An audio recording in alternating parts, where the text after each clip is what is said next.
Bismillahirrahmanirrahim. Alhamdulillahi rabbil alamin. Wassalatu wassalamu ala rasuli rabbil alamin. Nabiyyina wa habibina wa qudwatina Muhammad ibn Abdullah wa ala alihi wa sahbihi wa man sar ala nahjihi wahtada bihadihi wastanna bisunnati ila yaumiddin, amma ba'du. Muslimin dan muslimat, para jemaah, para pencinta ilmu, para pencinta Al-Quran dan Sunnah, Assalamualaikum warahmatullahi wabarakatuh. Alhamdulillah, syukur kita kepada Allah Azza wa Jalla dengan limpah kurnianya pada hari ini 11 hari bulan 6 45 bersamaan dengan 24 hari bulan 12 23, kita teruskan pengajian kita dalam tafsir surah Al-Baqarah. Tafsir surah Al-Baqarah, surah yang kedua dalam juzuk yang ketiga. Surah yang kedua, juzuk yang ketiga. Ayat yang kita akan baca iaitulah ayat 255, ayat yang paling agung dalam Quran, iaitu ayatul kursi, ayat kursi. Mari kita baca ayat kursi, kemudian kita pergi kepada huraiannya insya-Allah. Ayat kursi yang mempunyai fadilat yang tersendiri. Makna dia menunjukkan kepada keagungan dan kebesaran Allah Azza wa Jalla. Siapa dia beramal dengannya, Allah Ta'ala jaga dia daripada segala perkara yang tidak baik. Siapa yang memahami isi kandungannya, mantaplah akidahnya, selamatlah dia dari syirik. Sebab dalam ayatul kursi ini dia panggil ayatul aqidah, ayat menjaga akidah, yang menyebut tentang keagungan dan kebesaran Allah Azza wa Jalla. Jadi para jemaah sekalian, ayat yang besar, kalau kita baca saja tak faham, kita rugi dari sudut penghayatan. Walaupun kita boleh pahala, baca tu boleh pahala, dan insya-Allah kita juga boleh cover dari sudut keselamatan kita, tapi dari sudut pemantapan, penghayatan dalam hidup kita mungkin tidak begitu besar kerana kita tidak faham. Baik para jemaah sekalian, kita baca ayat dulu, kemudian kita pergi kepada fadilat dia dan kelebihannya insya-Allah. Bagi tafsir, bagi jemaah yang ada tafsir pimpinan Ar-Rahman Jawi, muka surat 81. A'udzu billahi minasy syaithanir rajim. Allahu la ilaha illa huwal hayyul qayyum, la ta'khudhuhu sinatun wa la nawm, lahu ma fis samawati wa ma fil ardh, من ذا الذي يشفع عنده إلا بإذنه يعلم ما بين أيديهم وما خلفهم ولا يحيطون بشيء من علمه إلا بما شاء وسع كرسيه السماوات والأرض ولا يؤوده حفظهما wa huwal aliyyul azim.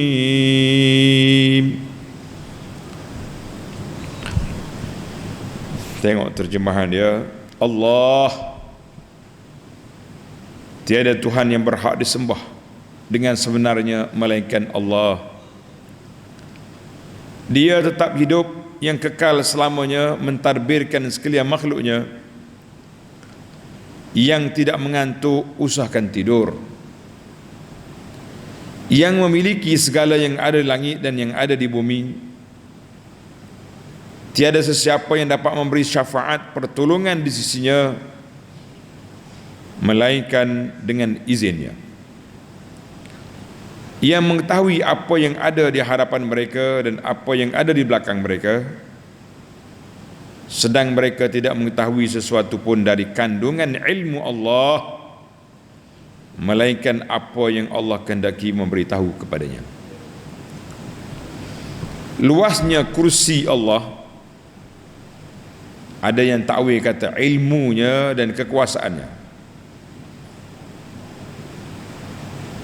meliputi langit dan bumi, dan tiadalah menjadi keberatan kepada Allah menjaga serta melihara keduanya, dan dialah yang maha tinggi lagi maha besar. Baik, tengok dia punya nota di bawah tu ada titik. Ini adalah ayat kursi yang sangat masyhur dan sangat besar kelebihannya kerana mengandungi dasar tauhid dan menggambarkan dengan indahnya kebesaran, kekuasaan dan keluasan ilmu Allah yang menjadikan dan mentadbir sekalian alam. Itu dia panggil ayat kita, nama dia ayatul kursi. Kita pergi kepada munasabatul ayat. Apa dia munasabah ayat ni? Tuan-tuan ingat? Dalam siri ayat yang lepas, Allah Ta'ala sebut bahawa orang kafir iaitulah orang yang zalim kepada diri sendiri,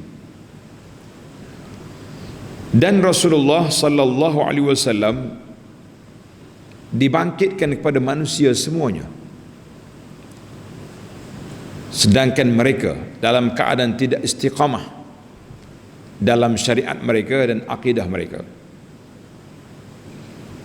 Sama ada Yahudi yang sentiasa menyelewengkan ajaran Taurat, dan Nasara yang mereka reka bid'ah ajaran dalam agama yang tidak disyariatkan oleh Allah Azza wa Jalla. Jadi hak seorang ni tukang putar belik, yang seorang lagi tukang modified.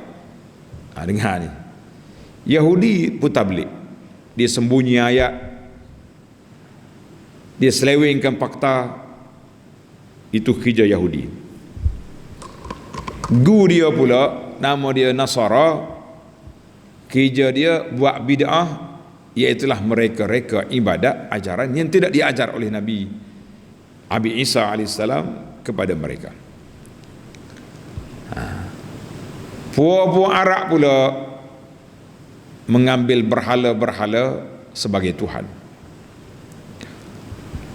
Puak-puak musyrikin menyekutukan Allah Azza wa Jalla dengan makhluk lain. Maka datanglah ayat kita ni. Allah Ta'ala bawa bagi ayat yang besar ini, ad-dallah ala ifradillah bil wahdaniyah, yang menunjukkan kepada keesaan dan keagungan Allah Azza wa Jalla. Allah mana? Allah yang bersifat dengan sifatul ula, sifat yang maha tinggi. Di antara sifatnya al-hayyu. Al-hayyu mana sifatul hayah. Allah Ta'ala tu hidup, tak akan mati selama-lama. Al-Qayyum, sifat Al-Qayyumiyah, yang kekal selama-lama mentadbirkan sekalian makhluk. Kerajaannya meliputi langit dan bumi, dan tidak ada siapa yang boleh beri syafaat pertolongan kepada orang kecuali dengan izin Allah Azza wa Jalla. Luas ilmunya, wa adam ihatati ahadin, tak ada siapa boleh menguasai ilmu Allah Ta'ala kecuali sedikit yang Allah Ta'ala anugerahkan kepada mereka, dan banyak lagi lah perkara-perkara yang mengandungi pengajaran, pelajaran akidah yang benar, iaitulah aqidatut tauhid, dan menolak pegangan-pegangan yang lain daripadanya. Itu munasabah. Ada lagi munasabah lain, tapi itulah yang dikatakan yang besar yang kita kena ambil pelajaran. Baiklah, kita pergi kepada fadailuha. Tulis fadilat ayat kursi. Kelebihan ayat kursi. Apa kelebihan dia? Tengok dalam nombor 1, kelebihan yang pertama, tengok di nota kaki tu. Dalam hadis-hadis Nabi sallallahu alaihi wasallam yang diriwayat oleh Bukhari, Muslim dan lain-lain, diterangkan bahawa ayat kursi ini ialah penghulu ayat-ayat Al-Quran. Dia panggil a'zamu ayatin, ayat yang paling agung dalam Quran. Dan sesiapa yang mengamalkannya akan terpelihara ia dari segala bencana dan dari gangguan syaitan, serta mendapat pahala yang besar. Ini dia tak sebut teks hadis, tapi dia sebut kesimpulan hadis. Kesimpulan hadis kepada kelebihan ayat kursi. Jadi yang kedua, tulis nombor 2. Hadis Nabi sallallahu alaihi wasallam, Nabi kita bersabda, kelebihan ayat kursi dalam buku ni pada saya letak. Kelebihan ayat kursi. Sebab besar dia punya kelebihan, kita letak sini. Siapa yang membaca ayat kursi pada waktu pagi, dipelihara dari gangguan jin hingga petang. Itu anak kata ayat kursi, ayat cover, mana ayat takaful, macam insurans lah. Dan siapa yang baca pada waktu petang, dipelihara dari gangguan jin sehingga ke pagi. Hadis ini rawahul Hakim, sanad dia sahih. 2. Tulis yang ketiga, kelebihan yang ketiga.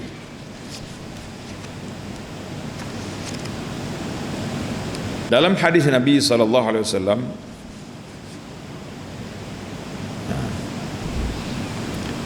sesiapa yang membaca ayat kursi setiap kali lepas salat, tanda ni pelajaran, man qara'a ayatul kursi dubura kulli salatin, sesiapa yang baca ayat kursi setiap kali selepas salat 5 waktu, tidak ada yang menegahnya daripada masuki syurga melainkan kematian. Mana tunggu mati je nak masuk syurga. Hadis ini rawah Ibn Sunni dalam Amalul Yawm wal Lailah dengan sanad yang sahih. Pasatulah anak duk kempen supaya tuan-tuan baca buku ni. Zikir pagi dengan petang ni kita duk kempen, zikir lepas solat ni kita kempen. Para imam, kesianlah kepada makmum. Ada setengah imam ni lepas solat dia baca Al-Fatihah, lepas tu kat doa. Kalau lepas isya kat baca surah Al-Mulk, Tabarakallazi biyadihil mulk, dia terlupa kepada ayat kursi. Sedangkan ayat kursi ni salah satu daripada bacaan ba'da salah, dubura kulli salatin, selepas solat fardu. Pada itulah anak kata imam, tolonglah kesian pada makmum. Budaya masyarakat kita di sini, dia terikat dengan imam dia. Manakala imam tak bacalah dia. Karena itu anak ajar kepada muslimin dan muslimat, jangan terikat dengan imam yang tak ikut sunnah. Kita letak dalam senarai kita ni. Tuan-tuan ambil kak ni hafal. Kalau imam baca, alhamdulillah. Dia tak baca, kita alhamdulillah kita baca sendiri. Rugi siapa yang tak baca. Tengok Nabi sebut apa dalam hadis, siapa dia baca ayat kursi setiap kali lepas salat fardu, tidak ada yang menghalangnya untuk pergi ke syurga kecuali tunggu mati. Maka ayat kursi ini ayat yang dibaca 8 kali satu hari. 8 kali satu hari satu malam. Iaitu dibaca selepas solat 5 kali. Zikir pagi pula dengan petang 7, sebelum tidur 8 kali. Minimal lah ni, kita kata minimal 8 kali kita baca. Alhamdulillah. Tuan-tuan belajarlah berdikari. Jangan ikut orang, kalau tidak kita rugi. Belajar berdikari. Kalau mengikut orang, kita akan rugi. Allahu Akbar. Alhamdulillah. Baik. Yang keempat, An Ubay bin Ka'ab radhiyallahu anhu. Ubay bin Ka'ab radhiyallahu anhu menceritakan bahawa Nabi SAW bersabda kepada Ubay, "Ya Abul Munzir." Itu gelaran Ubay, gelaran dia Abul Munzir. "Atadri ayyu ayatin min kitabillahi ma'aka a'zam?" Ubay, mu tahu ke tidak, manakah satu ayat yang ada dalam kitab Allah, dalam Quran, yang kamu hafal sekarang, yang kamu ingat, a'zamu ayatin, ayat yang paling agung dalam Quran. Nabi tanya soalan nak menguji ilmu sahabat Ubay bin Ka'ab, sebab Ubay ini salah seorang daripada sahabat yang jaga Quran, yang menulis Quran. Qala, kata Ubay, Allahu la ilaha illa huwal hayyul qayyum. Dia baca ayat kursi. Qal, kata Ubay, fadaraba fi sadri. Allahu Akbar. Nabi SAW tepuk dada aku. Nabi tepuk atas dada. Ubay, wallahi liyahnikal ilmu Abul Munzir.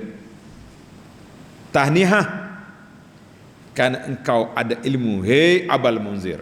Allahu Akbar. Bahagia ke tak bahagia? Abul Munzir, Abu Munzir, bahagia ke tidak dia?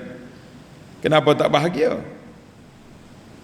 Nabi tepuk dada dia, Nabi tahniah kerana dia dapat ada ilmu, sebab dia boleh jawab jawapan yang mantap. Hadis ini sahih, diriwayat oleh Imam Muslim.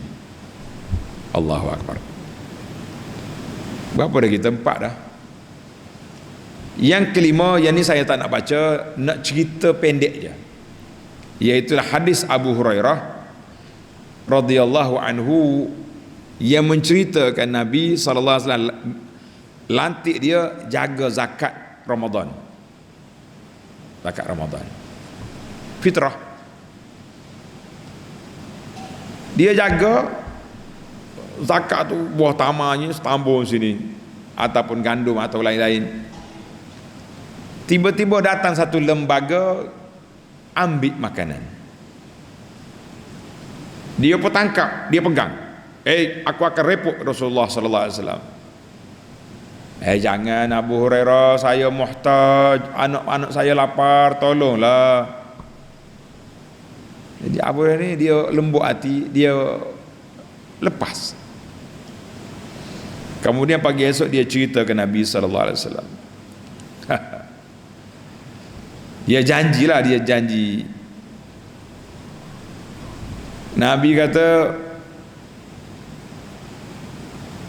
innahu qad kadzabaka. Orang makhluk yang ambil barang-barang semalam tu bohong.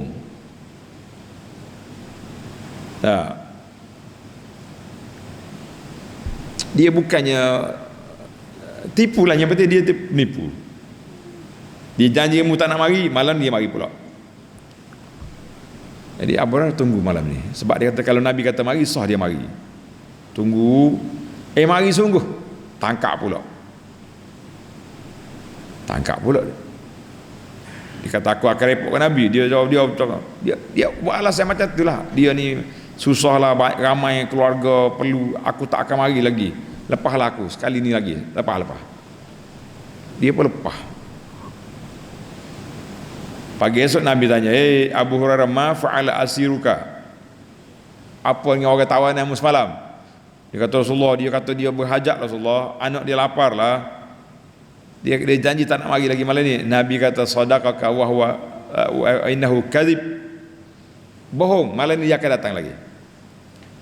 Jadi malam yang ketiga Abu Hurairah pergi pula. Dia kata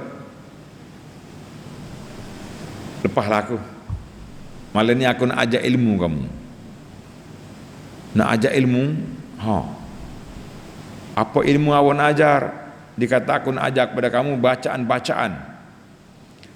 Kalau kamu baca hak ni, ada akhiru salatin. Apa ni? Kalau kamu baca hak ni, Allah Ta'ala jaga kamu. Apa dia? Baca ayat kursi. Allahu la ilaha illahu sampai ke sudah. Fa innaka lan yazala 'alaika minallahi hafiz. Kalau baca ayat kursi, bila mu nak tidur, Allah jagamu, syaitan tak mai kacau.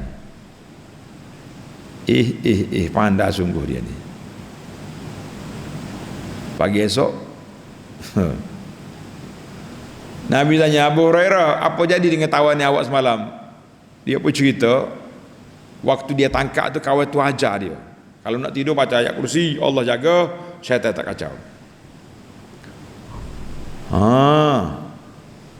Faqala an-nabi sallallahu ama innahu qad sadaqaka wa huwa kadzub. Tulis baca. Innahu sadaqaka qad sadaqaka wa huwa kadzub. Dia boleh jadi cakap betul denganmu, tapi dia sendiri pembohong. Betul hak dia bagi tahu tu. Siapa dia baca ayat kursi bila nak tidur, Allah jaga.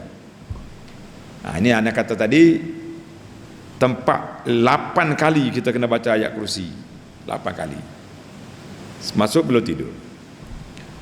Nabi kata dia betul, kelebihan ayat kursi itu betul, wa huwa kadzub, tapi dia sendiri pembohong, penipu. Nabi tanya, ya Abu Hurairah, kita kata radhiyallahu anhu, siapa yang kau tangkap 3 malam itu siapa? Ta'lam man tukhatibu, yang mudah bercakap dengan dia 3 malam tu siapa dia? Mu tahu? Qala la, tak tahu. Dia kata dia orang susah. Qala an-nabiy sallallahu alaihi wasallam zaka syaitan. Abu Hurairah, syaitan tu. Boleh syaitan mari berupa orang, dan dia tahu kelebihan ayat kursi. Kalau baca ayat kursi mu nak tidur, syaitan tak kacau mu. Syaitan terbuka rahsia. Karena itu Nabi kata sadaqaka wa huwa kadzub. Dia betul cakap tapi dia sendiri bohong. Hazal hadis rawahul Bukhari. Baiklah. Banyak lagi lah, tapi kita tak nak lah. Kelebihan-kelebihan yang sahih ada sudah 5 kelebihan ayatul kursi. Mari kita bagi tafsir ayat. Ayat kursi mula dengan ayat ni, Allahu la ilaha illa wal hayyul qayyum. Setengah orang ni kalau baca ayat kursi dia baca dengan wa ilahukum ilahu wahid. Allah, itu bukan ayat kursi, itu ayat lain. Kalau nak baca kena baca berasingan, jangan campur sekali. Ayat Quran ni orang tak boleh campur main-main. Ayat Quran ni ada nombor dia, ada nombor sekian. Ayat kursi bermula daripada Allahu la ilaha illa wal hayyul qayyum. Allah, tiada Tuhan yang berhak disembah melainkan Dia. Ai la ahada ma'budun bihaqqin siwa Allah. Tak ada mana-mana makhluk, tak ada mana-mana sembahan yang disembah dengan sebenar lain daripada Allah Ta'ala, tidak ada. Fahuwa wahdahul mustahiqu lil ibadati. Allah saja yang berhak disembah, hubban wa ta'ziman lahu. Kita sembah dalam keadaan kita cinta kepada Allah dan kita mengagungkan Allah Azza wa Jalla. Mengagungkan Allah. Kenapa? Likamali sifatihi, karena sempurnanya sifat Allah Ta'ala. Apalagi sifat Allah Ta'ala di sini Al-Hayyu Al-Qayyum. Al-Hayyu Al-Qayyum. Al-Hayyu Al-Qayyum. Apa makna Al-Hayyu Al-Qayyum? Tengok dalam terjemahan kita tu. Al-Hayyu Al-Qayyum. Allah Ta'ala yang tetap hidup. Allah Ta'ala sentiasa hidup. Al-Hayyu Al-Qayyum. Al-Qayyum dia terjemah sini yang kekal selama-lamanya mentadbirkan makhluk. Yang kekal selama-lamanya mentadbir makhluk. Al-Hayyu Al-Qayyum. Allah Ta'ala. Ai inna Allah tabaraka wa ta'ala huwa alladhi lahul hayatul kamilah. Allah yang mempunyai sifat hidup yang sempurna. Lam yasbiqha adamun, tidak dimula dengan tak ada lah. Allah Ta'ala ada. Wala yalhaquha zawal, dan tidak diikuti dengan hilang, tak ada. Kekal.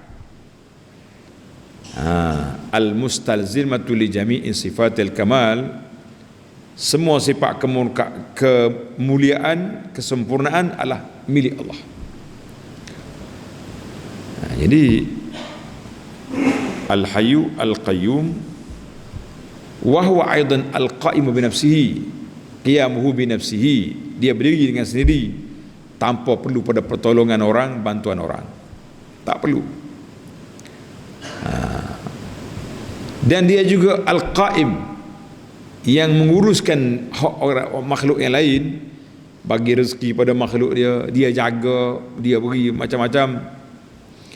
Maka semua makhluk yang ada atas dunia ini berhajat kepada Allah Azza wa Jalla. Jadi itu dia panggil sifat Allah Ta'ala. Lagi, la ta'khuzuhu sinatun wa la naum, dan tidak mengantuk. Allah Ta'ala sifat dia tidak mengantuk, apalagi nak tidur. Jadi di antara kesempurnaan sifat Allah Ta'ala, la ya'tarihi nu'as, tak pernah rasa mengantuk. Wala yaghlibuhu naum, dan dia tidak rasa tidur, tak ada tidur. Mengantuk tak tidur pun tak. Kita ni cakap mengantuk semacam. Habis apa lagi? Lahu ma fis samawati wa ma fil ard. Lahu, yang memiliki segala yang ada di langit dan yang ada di bumi. Hak adalah hak langit dengan bumi, hak dia, isi kandungan lagi hak Allah Ta'ala. Ai innahu yamliku wahdahu jami'a ma fil kauni bighairi niddin wala syarik.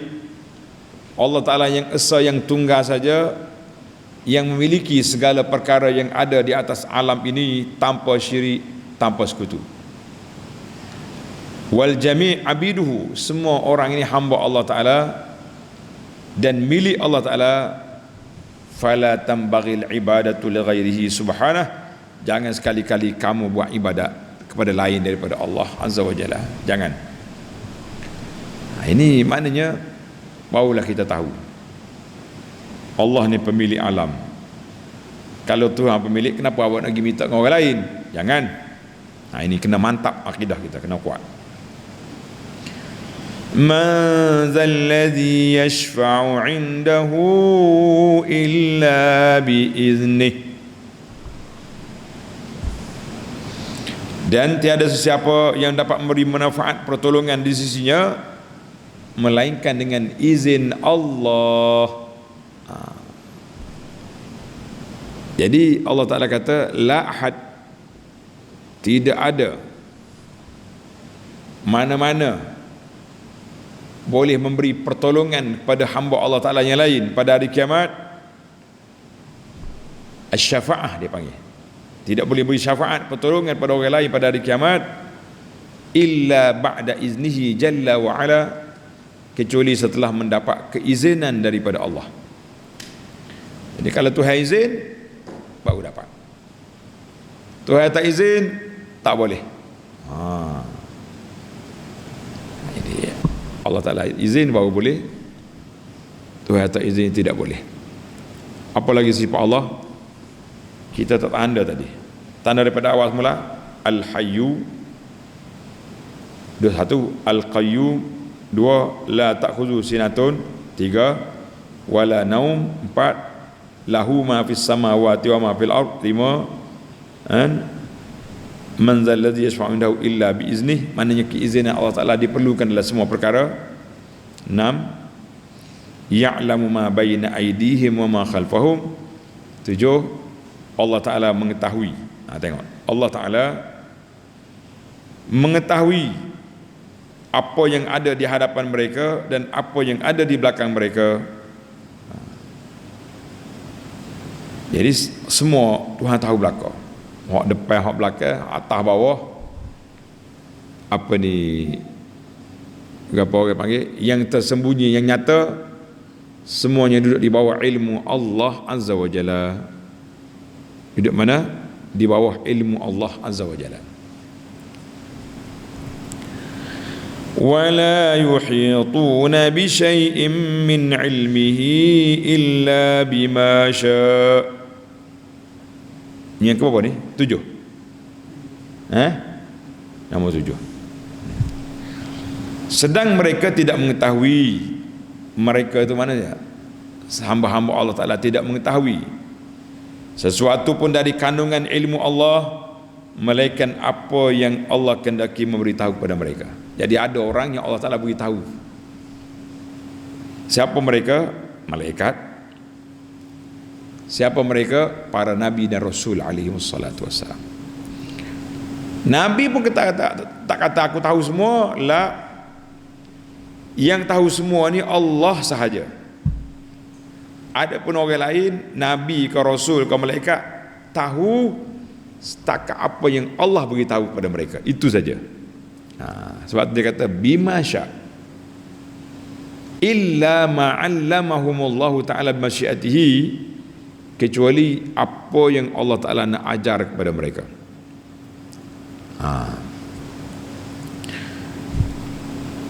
Wasi'a kursiyyuhu samawati wal ard, luahnya kursi Allah. Kalau kata kursi, kursi lah. Jadi di sini ada dua tafsiran. Tuan-tuan jangan takut ya. Kita belajar ilmu tafsir. Dua tafsir. Dalam kitab kita ni rukun iman, kita dah maklumkan bahawa ada tafsir salaf yang tidak takwil. Mereka tafsir berdasarkan hadis Nabi SAW. Jangan pula dia kata duk cerita benda lagu ni. Tak boleh bagi tahulah kepada orang kampung. Nabi bersabda, kenapa kita tak nak bagi tahu? Nabi bagi tahu, kenapa saya nak sembunyikan? Apa dia kursi? Apa dia kursi para jemaah sekalian? Kata Ibnu Abbas radhiyallahu anhuma, al-kursiyyu mawdi'ul qadamain wal arsyu la yaqdiru ahadun qadrah. Kursi itu tempat letak kaki, tempat letak kaki, dan aras itu tak ada siapa boleh mengetahui besarnya. Tak tahu siapa, tak tahu. Allah saja maha mengetahui. Ini kata Ibnu Abbas. Kata-kata yang dikeluar oleh dikeluar oleh Abdul Razak, Ibnu Khuzaimah, Ibnu Abi Hatim, dan dalam tafsir Ibnu Katsir kata sahih daripada Ibnu Abbas. Jadi kita kata itu tafsir mengatakan al-kursi maudi'ul qadamain. Ada lagi tafsir lain, ada. Dia panggil tafsir ulama khalaf. Ulama khalaf ni dia panggil ulama yang kemudian, yang tak mau berpegang dengan apa yang disebut secara zahir oleh Allah dan juga disebut oleh Nabi sallallahu alaihi wasallam. Dia kata anna kursiyahu lam yadhiq anis sama' wal ard. Kursi itu luas, besar. Wa ma huwa illa taswir li azamatihi, semata-mata nak menggambaran keagungan Allah azza wa jalla, wa takhyil, satu khayalan pakat. Tak ada pun kursi sungguh. Jadi ini sebahagian daripada ulama khalaf, dia ta'wil ayat. Apa satulah dia kata wasani wasi'a kursi, dengan makna kursi itu makna ilmu. Sekarang ni ada kan di universiti orang panggil kursi fulan, kursi syekh fulan contohnya. Jadi kita kata para jemaah sekalian, kita beriman dengan apa yang disebut oleh Allah Azza wa Jalla, dan kita beriman dengan apa yang ditafsirkan oleh para ulama salafus salih. Jadi ada dua tafsir. Ini tuan-tuan boleh tengok dua, bila kita belajar dua, kita nampak perbandingan. Yang ni ulama salaf sebut. Allah Ta'ala sendiri sebut dalam Quran kursi. Mari orang lain kursi dengan makna ilmu. Baiklah, kita tidak panjang ke perbahasan di sini. Wala ya'uduhu hifzuhuma, dan tiadalah menjadi keberatan kepada Allah menjaga serta memelihara keduanya langit dan bumi. Tuhan tak penat pun nak jaga. Ay la yuskiluhu wa la yashuqqu alaih, tidak memberatkan, tidak susah ke atas Allah Ta'ala nak jaga langit dengan bumi, walaupun besar, itu di bawah kuasa Allah Azza wa Jalla. Jangan takut tuan-tuan. Bila kita sebut hak Allah, kita akurlah dengan keagungan Allah Azza wa Jalla.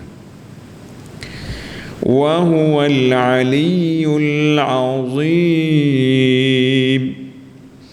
dan dialah yang maha tinggi lagi maha besar. Allah Ta'ala ni maha tinggi lagi maha agung. Baiklah, Allah Ta'ala tabaraka wa taqaddasa zul ulu. Allah Ta'ala yang maha suci, maha tinggi, mempunyai ketinggian yang mutlak. Fahuwa aliyun bizatihi fawqa arshihi, aliyun ala khalqihi biqahrihi wa kamali sifatihi. Jadi Allah Ta'ala itu maha tinggi, Allah Ta'ala itu maha berkuasa ke atas hamba-hambanya, dan sempurna sifat-sifatnya. Allahu Akbar. Itu dipanggil sifat Allah Azza wa Jalla. Aliyun bizatihi fawqa arsyihi, aliyun ala khalqihi biqahrihi. Jadi itu sifat Allah Ta'ala, maha tinggi Allah Ta'ala. Baiklah, semua, dan Allah Ta'ala maha agung. Maknanya bila kata Tuhan itu maha agung, yang lain itu semuanya kecil belaka. Kecil belaka. Itu tafsiran yang ditafsirkan. Adalah tafsir lain. Tafsir yang kedua, dia panggil tafsir ulama ulama khalaf. Dia kata Ali al-ulu, uluwul qadri wal manzilah, lari daripada hak asal. Itulah yang dipelajari oleh sebahagian ulama. Ada yang kekal dengan al-ulu, ulu ala arsyihi jalla wa ala. Baiklah para jemaah sekalian, tamatlah perbincangan ayat. Kita pergi kepada mencari 5 faedah daripada ayat ini. 5 faedah. Al-faidatul ula, tulis pelajar. Al-faedah yang pertama,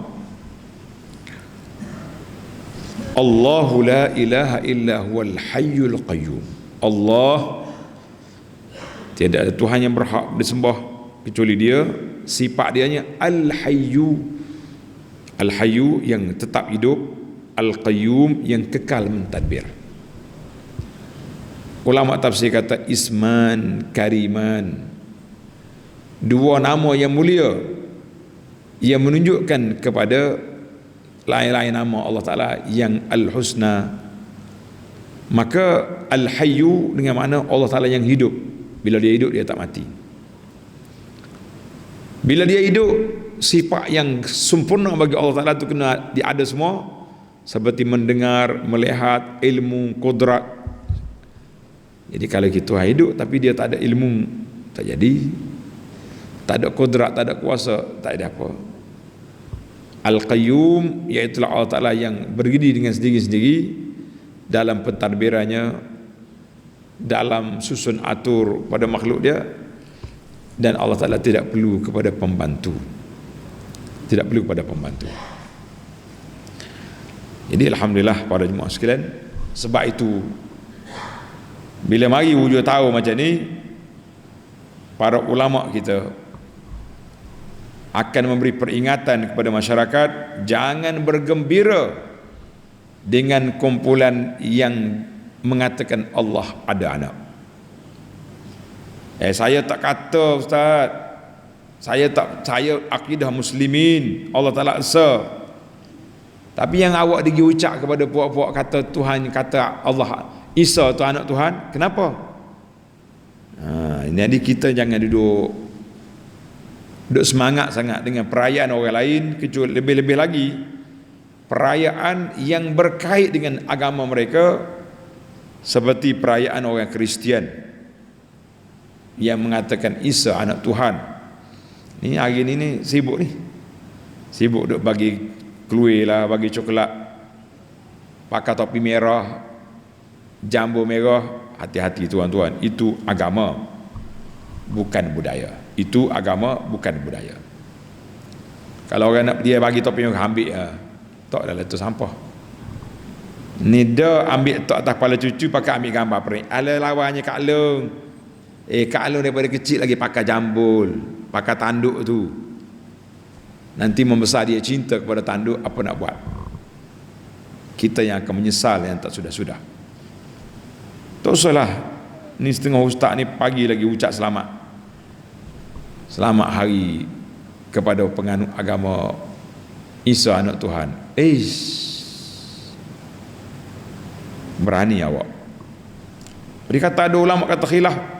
Khilaf tak khilaf tu, apa kepentingannya kita ucap itu? Kepentingan apa awak ucap?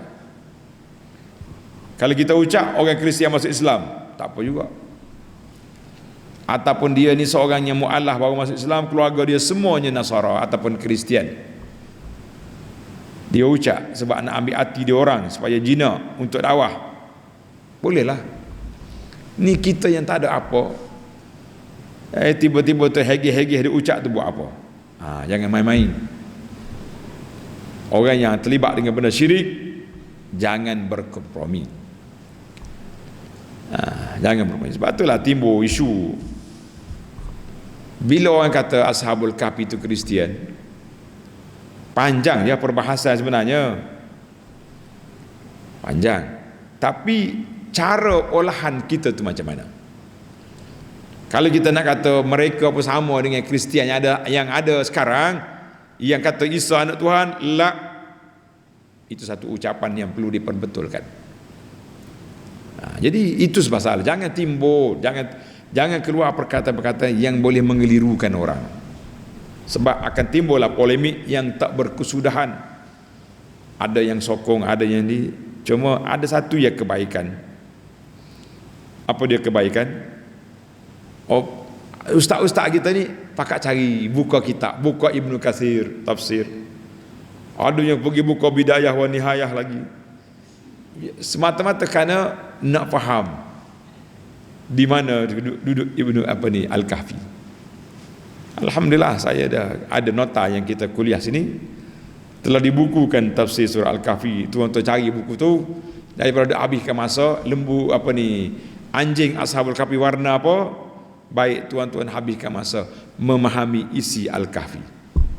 Mudah-mudahan kita selamat daripada Dajjal. Baik, kita pindah kepada faedah yang kedua. La ta'khuzuhu sinatun wala naum. Allah Ta'ala tidak mengantuk apalagi tidur. Dalam ayat ini Allah tak nafi tidur saja.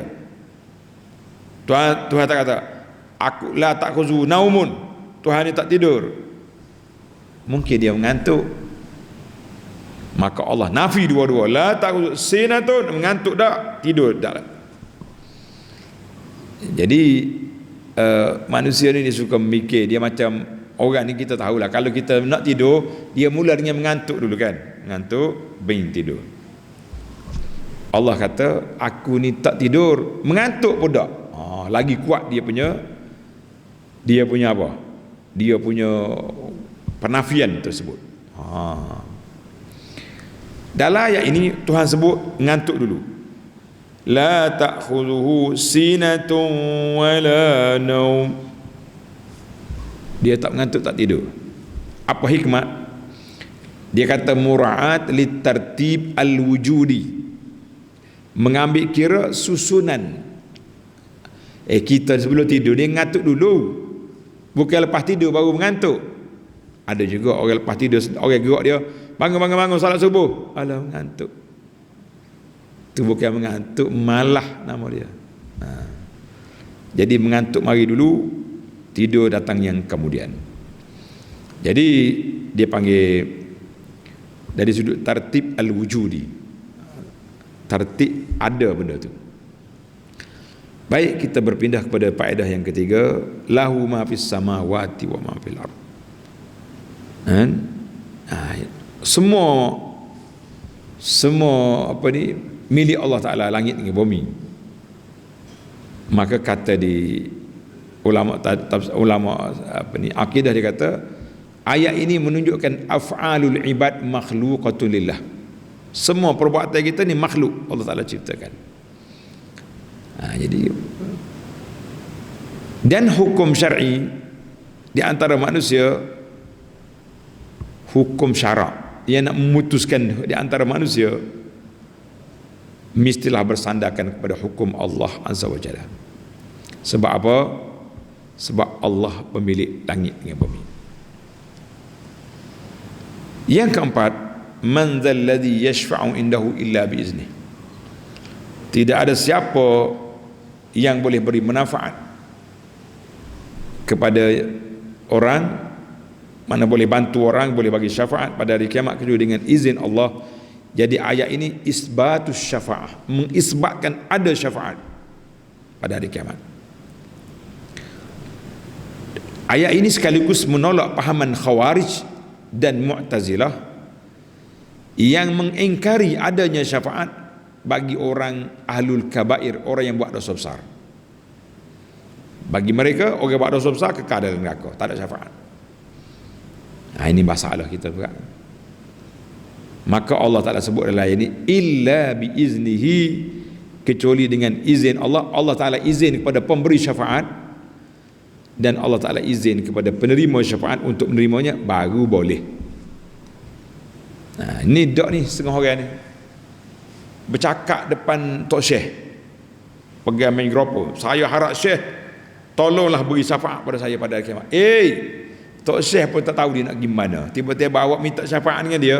La, minta dengan Allah. Minta dengan siapa? Dengan Allah. Jangan duk minta dengan Tok Syekh. Pelik masyarakat ni. Jadi kita tak tahu Syekh ni dapat ke tidak keizinan daripada Allah Azza wa Jalla, dapat ke tidak. Jadi orang-orang yang kafir tidak mendapat syafaat Allah Azza wa Jalla pada hari kiamat. Baiklah, kemudian ayat seterusnya, la ya'udu hifzuhuma wa huwal aliyyul azim. Allah kata besar mana makhluk, kursi itu besar, aras lagi besar. Arah Allah Ta'ala sangat besar. Tuan-tuan boleh baca dalam buku kita ni, Rukun Iman, ada sifatul arash, sifat kursi, semuanya ada. Menarik untuk mantapkan akidah kita. Jadi dalam ayat ini Allah bagi tahu bahawa dia tak pernah menjaga langit dengan bumi. Ulama tafsir kata isbatu, ayat ini mengisbatkan Allah Ta'ala mempunyai sifat-sifat yang mulia, ilmunya, kudratnya, hayatnya, rahmat, al-hikmah, al-quwah, semuanya milik Allah Azza wa Jalla. Sebab tu dia kata dia jaga langit dengan bumi, tak pernah, tak letih. Kita tak pernah letih ni sebab kita tak ada kekuatan. Wa huwal aliyyul azim, Allah Ta'ala maha tinggi, maha agung dia punya kedudukan. Alhamdulillah, tamatlah perbincangan kita secara ringkas. Ana yakin dan percaya para jemaah tidak berpuas hati dengan huraian ringkas. Ayat kursi besar, kenapa ringkas? Sebab kita hanya nak memahami makna ayat ni saja. Kalau tuan-tuan nak lagi tambah ilmu tentang ayat kursi, alhamdulillah sudah ada saya kuliah. Anak kuliah khas, tajuk dia Fadilatu Fadailu Ayatil Kursi. Tengok dalam YouTube, Halaqah Abu Anas, cari fadilah kelebihan ayat kursi. Ada 12 poin isi kandungan yang terkandung dalam ayatul kursi yang kita kena hayati. Kalau tidak kita rugi tuan-tuan. Kalau tidak kita menyesal di akhirat sebab tidak menghayati perkara yang besar. Allahu Akbar. Nah, jadi itulah yang kita kena tahu. Dan tengok dalam YouTube ada. Nak baca bertulis, tengok dalam kitab Rukun Iman kita ni, insya-Allah ada manfaat. Tamatlah perbincangan kita secara ringkas-ringkasnya. Insya-Allah kita sambung lagi ayat 256, 257 esok biiznillah azza wa jalla. Subhanakallahumma wa bihamdika asyhadu an la ilaha illa anta astaghfiruka wa atubu ilaik. Wa sallallahu ala nabiyyina Muhammad wa ala alihi wa sahbihi ajma'in walhamdulillahi rabbil alamin.